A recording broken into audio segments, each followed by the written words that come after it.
Kemudian Pak, terkait dengan bendungan, izin saya mau sampaikan begini Pak. Bendungan ini Pak banyak dibangun di zaman Pak Jokowi Pak. Tapi hampir semua bendungan yang dibangun di era Pak Jokowi itu nggak habis dipakai sampai sekarang Pak. Nggak fungsi Pak. Nggak ada jaringan irigasinya. Saya izin bukan menyalahkan Pak Menteri atau Pak Dirjen baru Pak. Jangan Pak. Ini cerita lama Pak.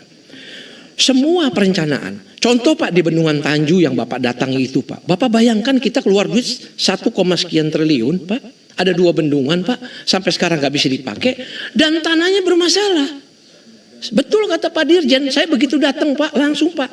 Ditumpukin sertifikat sama masyarakat. Saya datang sama PLT Direktur Irigasi. Pak Yos mana Pak Yos? Saya datang sama beliau Pak. Nah. Menurut saya Pak. Menurut pandangan saya. Rejim yang lama itu jahat. Loh dia bangun itu kan urusan proyek Pak itu Pak. Pendekatannya pendekatan proyek Pak. Dia nggak peduli itu barang nggak bisa dipakai. Bisa kita bayangkan itu Pak. Di semua tempat izin Pak Menteri, di semua tempat di NTB bendungan nggak ada yang bisa dipakai Pak. Karena nggak ada jaringan irigasinya.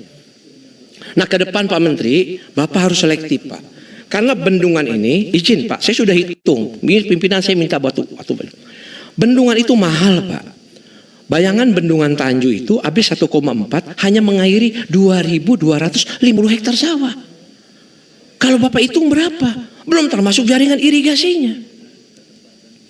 Kecuali Bapak bisa kaitkan bendungan itu untuk 1, termasuk pengendalian banjir di situ. 2, bisa masuk spam di situ. 3, bisa masuk perikanan di situ. 4, bisa masuk untuk pariwisata Pak Menteri. Bisa Pak. Ada kenilaian ekonomisnya Pak.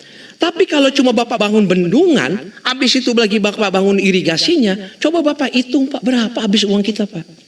Belum lagi pemeliharaannya akibat sedimentasi yang begitu tinggi Pak di bendungan-bendungan tersebut Pak. Jadi saya sekali lagi Pak, ini evaluasi Pak. Saya nggak tahu, tadi Bapak sampaikan ada 15 bendungan yang sedang kita bangun.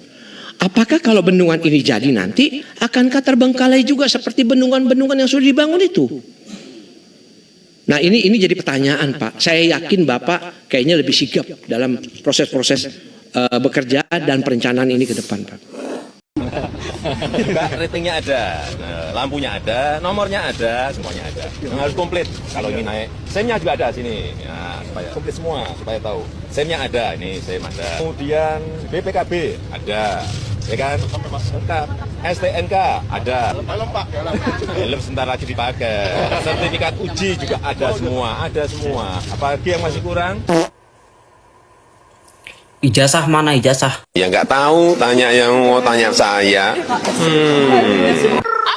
Inilah 13 daftar manusia terkorup di sejarah Indonesia. Dari korupsi senilai 2 miliar sampai 3 kuadriliun. Gila banget guys. Yang pertama Marcella Santoso, suap hakim dan bayar buzzer medsos 2 triliun. Yang kedua Robert Tantular, pengelolaan dana Senturi Bank 7 triliun. Yang ketiga Johnny G. Plate, Menkominfo, proyek menara BTS 8 triliun. Yang keempat Emir Syah Satar, kasus pengadaan pesawat baru 9 triliun. Yang kelima Hendrisman Rahim, pengelolaan dana Jiwasraya 12 triliun. Yang keenam MP Tumanggor, izin ekspor minyak sawit mentah 17 triliun. Yang ketujuh Adam Rahmat Damiri, pengelolaan dana Asabri 22 triliun. Yang kedelapan Honggo Hendratno, pengelolaan kondensat ilegal 37 triliun. Yang kesembilan Surya Darmadi, penyerobotan lahan sawit 78 triliun. Yang kesepuluh Samsul Nur Salim, bantuan likuiditas Bank Indonesia 138 triliun. Yang ke-11 Harvey Mois, hasil tambang dan perusak alam 300 triliun. Yang ke-12 Riza Khalid, tata kelola minyak mentah senilai 968,5 triliun. Dan yang ke-13 Rafael Alun, suap dan money laundry senilai 3 kuadriliun guys. Wah gila sih, pantas aja ya Indonesia nggak maju-maju. Inilah anak Jokowi yang disebut paling kaya, Kaesang Pangarep. Putra bungsu Presiden Jokowi ini kini menjabat sebagai Ketua Umum PSI dan memiliki bisnis di berbagai sektor. Total kekayaannya tercatat lebih dari 100 miliar rupiah. Pada tahun 2012 itu adalah saya sebagai Ketua Komisi Informasi Provinsi DKI Jakarta. Ya. Nah, kemudian berkaitan dengan soal ijazah ini memang sempat waktu itu menarik karena Bung Denny Iskandar waktu itu sempat melontarkan bahwa kecurigaan dia bahwa kok fotonya Pak Jokowi, foto ijazah itu kok berbeda dengan foto dengan Pak Jokowi, dengan sosok Pak Jokowi. Iya, itu beda dengan itu sempat. Dan nih, ya itu tidak menunjukkan kertasnya. Iya, foto-foto ini, ya, gitu. Ya, memang diinformasikan oleh Denny bahwa waktu itu mereka terima berkas dari Solo, ijazahnya sudah dilegalisir, dan kemudian dibawalah ijazah tersebut didaftarkan di KPUD. KPUD. Nah, perjalanan berikutnya KPUD memang momentum yang sangat pas lah. Kenapa saya bilang momentum sangat pas? Karena waktu itu di hasil Rakerdasus DKI dalam konteks pemilihan gubernur, calon untuk menetapkan calon-calon yang waktu itu udah pada mundurkan diri. Hanya tinggal satu-satunya itu Pak Jokowi. Gitu. Itu mau nggak mau, sehingga tidak ada yang mempersoalkan soal perbedaan antara foto dengan sosok yang ada. Gitu. Kan yang paling bahaya, kalau kriminalisasi ya, Mastad itu menggunakan militer, mudah terindra kezolimannya. Karena apa? Militer tidak pakai penyidikan, langsung hajar gitu. Tapi kalau menggunakan institusi kepolisian, kriminalisasi melalui hukum, itu yang bahaya. Seolah-olah narasinya penegakan hukum, padahal sedang meminjam otoritas hukum dan aparat untuk memenjarakan anak bangsa yang hanya karena berbeda pendapat. Terakhir, kepada para ulama, siapapun, ulama itu menjadi penyambung wahyu, bukan penyambung kekuasaan atau kepentingan.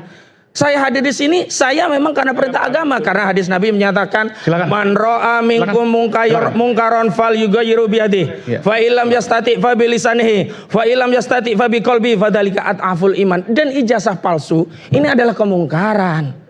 Kalau memang dibuktikan asli, baru itu ma'ruf. Nah, hari ini banyak penentangan. Dan ingat, gara-gara ijazah palsu inilah hutang menumpuk itu menjadi tanggung jawab seluruh rakyat, karena bisa menjadi syarat seorang presiden.